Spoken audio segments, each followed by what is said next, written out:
Hello friends, welcome to my YouTube channel. आज हम आपको कुछ ऐसे स्टेप्स बताएंगे जिनसे आप अपने डाइजेशन प्रोसेस को इम्प्रूव कर सकते हैं। अगर आप इन स्टेप को फॉलो करेंगे तो आप अपने डाइजेशन को अच्छे से कर सकते हैं। आपका डाइजेशन, आपका फूड, आप जो कुछ भी खाएंगे वो चीज़ प्रॉपरली डाइजेस्ट होगी। क्योंकि जब फूड प्रॉपरली नहीं डाइजेस्ट होती है तो बहुत सारी ऐसी प्रॉब्लम है जो क्रिएट होती हैं। साथ साथ में हमारी बॉडी बहुत ज़्यादा लेज़ी फील करती है अगर फूड प्रॉपरली डाइजेस्ट नहीं होते। इसीलिए आपका खाना जितना अच्छे से वो डाइजेस्ट होगा, आपके लिए उतना ही अच्छा होगा। अब कौन कौन से ऐसे स्टेप्स हैं जिनको फॉलो करके हम अपने डाइजेशन प्रोसेस को फास्ट और इम्प्रूव कर सकते हैं। सबसे पहला जो स्टेप है वो है drink plenty of water, lots of water. आप जितना ज़्यादा पानी पिएंगे आप उतने ही अच्छे से अपने डाइजेशन को कर सकते।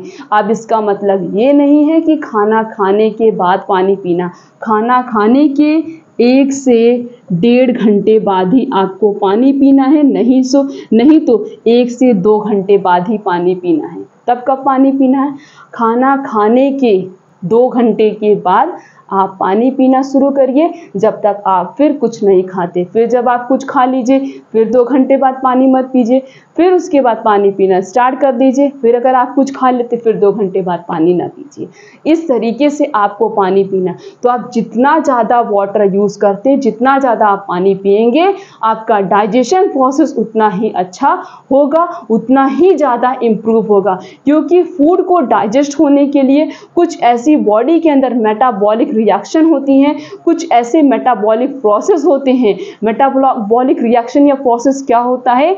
The rate of reaction which occur in our body for to digest the food. मतलब फूड को डाइजेस्ट करने के लिए बॉडी के अंदर कुछ ऐसी केमिकल रिएक्शंस होती हैं, उन्हें हम मेटाबॉलिक रिएक्शन या मेटाबॉलिक चेंजेस कहते हैं। तो बॉडी में जो मेटाबॉलिक रिएक्शन या मेटाबॉलिक चेंजेस हो रहे हैं फूड को डाइजेस्ट करने के लिए, उन्हें वाटर की ज़रूरत होती। जैसे प्लांट अपना फूड प्रिपेयर करते हैं by the help of photosynthesis की हेल्प से, तो उसमें वो वाटर उनको ज़रूरी होता है। उसी तरीके से हमारा खाना पचाने के लिए भी हमारे लिए पानी बहुत ही ज़रूरी है। बस खाना खाने के बाद नहीं पीना, उसके बाद पीना है। तो अगर आप ज़्यादा से ज़्यादा पानी पिएंगे तो आपका डाइजेशन क्या होगा? इम्प्रूव होगा। इसीलिए 3 से 4 लीटर पानी एक दिन में पीना चाहिए। अगला जो है वो है डोंट ईट मच मोर। ज़्यादा खाना नहीं खाना चाहिए। इसका मतलब ये नहीं आप ज़्यादा खाएंगे तो उसको आपको ज़्यादा ताकत मिलेगी। आप जितना कम और जितना ज़्यादा न्यूट्रिशन रिच फूड यूज़ करेंगे आपको उससे उतना ज़्यादा एनर्जी मिलेगी। ज़्यादा खाना खाने से एनर्जी नहीं मिलती है, ज़्यादा न्यूट्रिशन रिच सप्लीमेंट्स का यूज़ करने से आपको एनर्जी मिलती है। इसीलिए आप जितना ज़्यादा न्यूट्रिशनल फूड यूज़ करते हैं आपको उससे उतना ज़्यादा एनर्जी मिलती है। इसीलिए खाना कम खाइए। खाना आप कम खाएंगे तो आपका डाइजेशन अच्छे से होगा। देखिए, अगर आप ज़्यादा खाना खा लेंगे ऊपर से उसमें पानी पी लीजिए, इतना सा हमारा स्टमक है, पूरा स्टमक क्या होगा? प्रॉपरली फुल अप हो जाएगा, पूरी तरीके से वो भर चुका है। अब कोई चीज़ जब पूरी तरीके से भर जाएगी तो वो हिल पाएगी? बिल्कुल नहीं हिल पाएगी। तो जब वो पूरे तरीके से हमारा स्टमक फुल हो गया है तो वो हिल ही नहीं पाएगा, तो खाना कहाँ से डाइजेस्ट होगा? खाना डाइजेस्ट ही नहीं होगा, खाना सड़ना शुरू हो जाएगा। इसीलिए आप कम खाना खाएंगे तो आपका फूड उतने अच्छे से डाइजेस्ट होगा, प्रॉपरली डाइजेस्ट होगा। इसीलिए खाना कम खाइए। खाना खाने के बाद पानी नहीं पीना है, बिल्कुल नहीं पीना। अगर आप खाने को चबा चबा कर खाएंगे आपको पानी की बिल्कुल भी ज़रूरत नहीं पड़ेगी। और रात में सोना रहता है, इसीलिए रात में कम से कम खाना खाकर सोइए। इतना खाना आपको खाना है हर टाइम। मतलब आपको आफ्टरनून और फिर आप ब्रेकफास्ट करें या लंच करें, डिनर करें, जब भी आप खाना खा रहे इतना कम खाना खाना है कि अगर आप मतलब खा के उठिए तो आपको लगना ही नहीं चाहिए आपने खाना खाया है।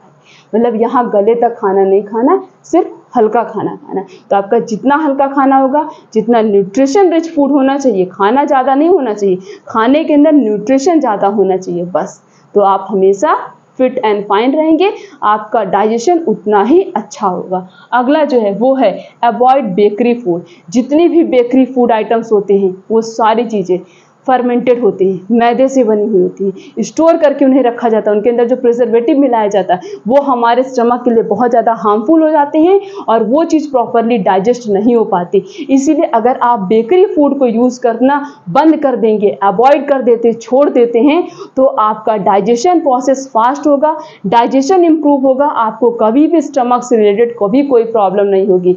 इसीलिए जो भी बेकरी प्रोडक्ट होते हैं उन्हें यूज़ करना बंद कर दीजिए, आपका स्टमक हमेशा फिट और हमेशा फाइन रहेगा। तो अपने स्टमक को फिट एंड फाइन रखने के लिए you have to avoid all the bakery food items. Next is eat fibre rich food. जितना ज़्यादा आप फाइबर रिच फूड खा रहे हैं, मतलब फाइबर रिच, जैसे फाइबर किसके अंदर होगा, जितने भी होल ग्रेन्स होते हैं, ओट्स हो गया, बार्ली हो गया, ज्वार हो गया, मिलेट्स हो गया, और उसके साथ साथ जो भी कुछ ग्रीन लीफी वेजिटेबल्स होती हैं उनके अंदर भी बहुत ही ज़्यादा फाइबर होता है। तो आप जितना ज़्यादा फाइबर रिच फूड यूज़ करेंगे आपका डाइजेशन प्रोसेस उतना अच्छा होगा। इसीलिए फाइबर रिच फूड यूज़ करिए, अपने डाइजेशन प्रोसेस को क्या करिए, फास्ट करिए।